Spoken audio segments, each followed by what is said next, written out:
Hey folks, how's it going? Today we are talking about another game from J Dragon and Possum Creek Games. I've spoken about one of Jay's games before and I'll include a link to that review in the description. If I don't remember to do it, please slap me on the wrist. Today we are talking about a game that is about pastoralism, journeys, and making connections. This is Wanderhome. This game takes place in the land of Hæth. I think that's how it's said. Rather than prescribing to the players what every single corner of this world looks like, part of this game's gameplay is describing and filling out the world of this place. There are, however, a few key impressions that I can give to you. In this land, there are a lot of small communities that are connected by various different paths. There's beauty to be found everywhere, and gods and spirits linger around every corner in this land. The land is varied, with a lot of pastoral scenes. Many of the characters that you encounter in this place are anthropomorphized animals. These will also include the player characters. The world values hospitality, and people are fundamentally good here.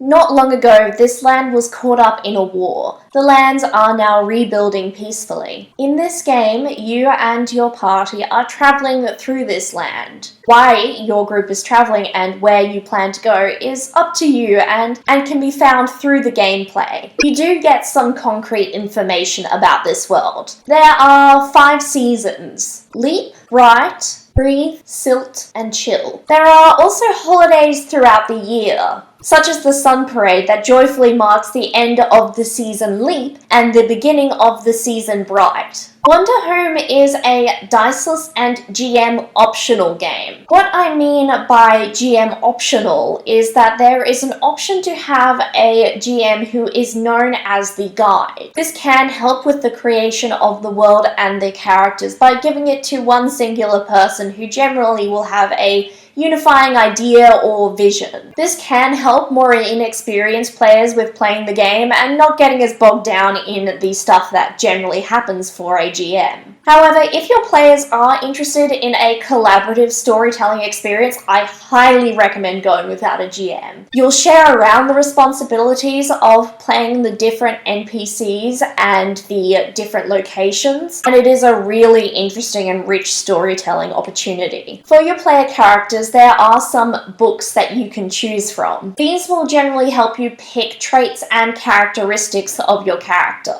These will be fleshed out as you create this character, and the books don't prescribe a certain way to play each archetype. I particularly love the books of the Caretaker and the Fool. This game is actually played with tokens. What those tokens are is up to you as a group to decide. You can gain tokens for doing things such as admiring a landscape and describing it, helping another character, or speaking candidly as your character about something that is troubling you. You can then spend tokens to learn things about other characters, provide a material need for a character or an NPC, to solve a problem of some kind, or ease another person's suffering. This game does require your players to take some form of notes as they play. These are to keep track of the places you visit and the various people that you meet. For a place, the players will select a number of traits to describe the place, and that will sort of inspire the roleplay experience. These places can be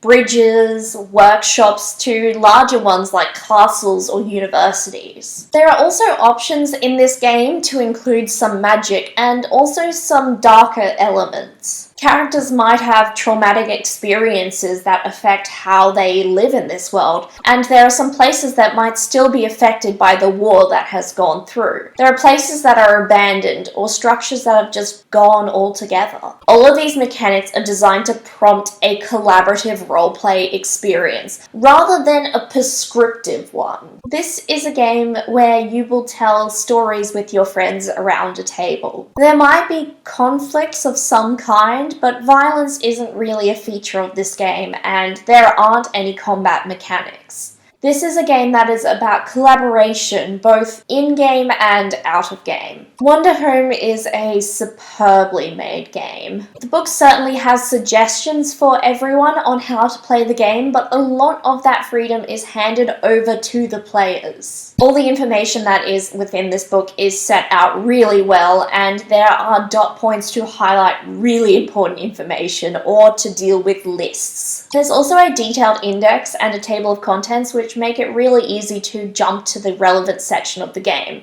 which is great when you are heading to a new location and you perhaps need to pull up those prompts really quickly. This is also just a beautiful book to look at.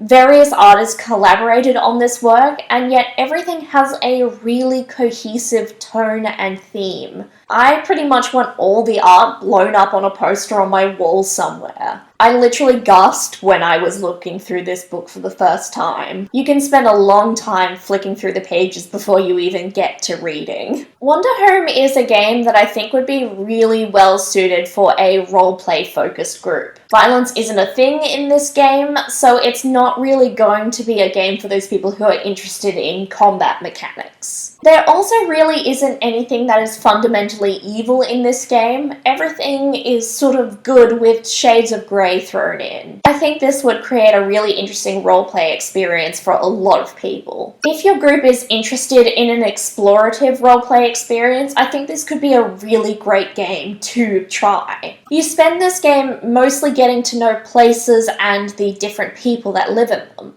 Personally, I'm reminded of Wind in the Willows or the illustrations of Shirley Barber when I read this game. I think this game also asks players to be creative with their problem solving. If there is a challenge faced by a character or a community, they can't just turn to fighting it out. They have to use their resources both out of the game and in the game to solve the problems together. This game asks players to engage their compassion and imagination while roleplaying. Wanderhome in Australia retails for about $70. The book is super beautiful, and a lot of these prompts for landscapes could also translate really well to other gameplay genres and other gameplay systems that, for me, the book paid off for me before it even hit the table. I have to admit that personally for me, I think I'm a little bit in love with this game. Every time I've picked up the book to flick through it, I just itch to play it. Perhaps this means this review was a little bit biased. I find it refreshing that violence isn't a part of this game, but if that's not your roleplay cup of tea, that's completely understandable. I really enjoyed talking about Wanderhome today.